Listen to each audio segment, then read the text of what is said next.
Live from WKYC Studios, this is 3 News at 6 with Russ Mitchell and Christy Paul. I have a code 1 shot fired at 1249. This particular individual started shooting towards the crowd. As you all know, struck 9 individuals. And we're going to continue to be aggressive, and we want to let the residents of our city know that we're not going to spare any expense to bring this person to justice. It's getting to the point where we're all nullified by news like this, and that's a shame.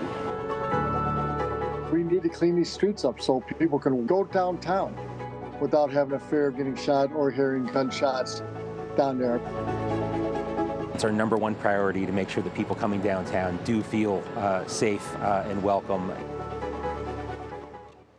And good evening. Thanks for joining us. I'm Russ Mitchell. And I'm Christy Paul. Tonight, Cleveland is making national news again as police are searching for a suspect. Early Sunday morning, 9 were injured at a mass shooting in the Warehouse District downtown. 3 News' Kaitor K has the latest on the investigation at this hour. Kaitor? So thankfully, nobody died in this mass shooting, and the 9 people that were hurt, none of them had life-threatening injuries. But Cleveland police say the suspect is still on the loose. But it was a tragic and sad day. 2:30 a.m. Sunday morning, an unsuspecting crowd leaving a bar when someone opens fire at them at West 6th Street in Johnson Court. The suspect flees the scene, Cleveland police believing it was a black man with a gold grill in his mouth.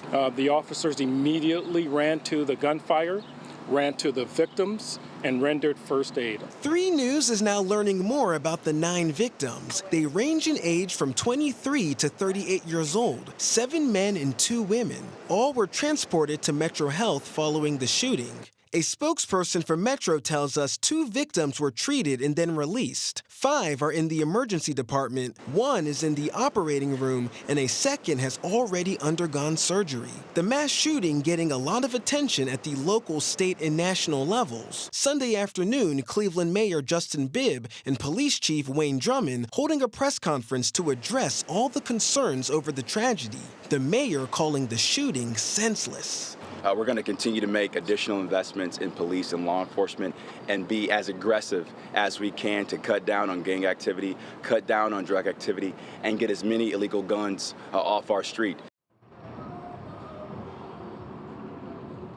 Again, the suspect still on the loose, described as a black man with a gold grill in his mouth. Anyone with tips is asked to contact Cleveland Police. Back to you guys in studio. Kaitor K reporting live for us in downtown Cleveland. We appreciate it. Kaitor, thank you. And today on 3 News at 4, I sat down with Mayor Bibb and Chief Drummond for the latest. First, you're going to hear from the chief. We asked for an update on the investigation. Right now, again, it's still an investigation. We have some really promising leads, but hopefully a little bit later today, tomorrow, we'll have more information to divulge to the public. Mayor Bibb told me he's working on what he calls a major initiative to attract and retain police officers, and he hopes to make an announcement, quote, very soon. People are asking today, and I'll ask you, are your policies failing? No.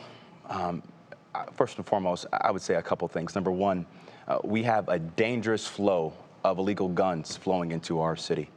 And there are state policies and federal policies that have made it harder for us to track down on the flow of guns in our community. Secondly, we are going to continue to invest in our police department. Last year, we negotiated the largest pay increase in modern history for the men and women of our police department. We're in early conversations with union leadership about making sure we can have additional investments to attract and retain new officers to address the shortage we're seeing in Cleveland and really across the nation in our police department. I want to come back to that, but let me ask you again, why aren't these policies working so far? At least the numbers show that they are not working. We have a gun problem. And solving violent crime is a complex, nuanced issue. We are doing everything we can at City Hall, and we're going to continue to do everything we can in terms of being more aggressive, working with the FBI and U.S. Marshals to get violent criminals off our streets. But we have more work to do, and everyone in our community must step up. Yesterday, Mayor Bibb blamed Republicans in part for gun violence in the city.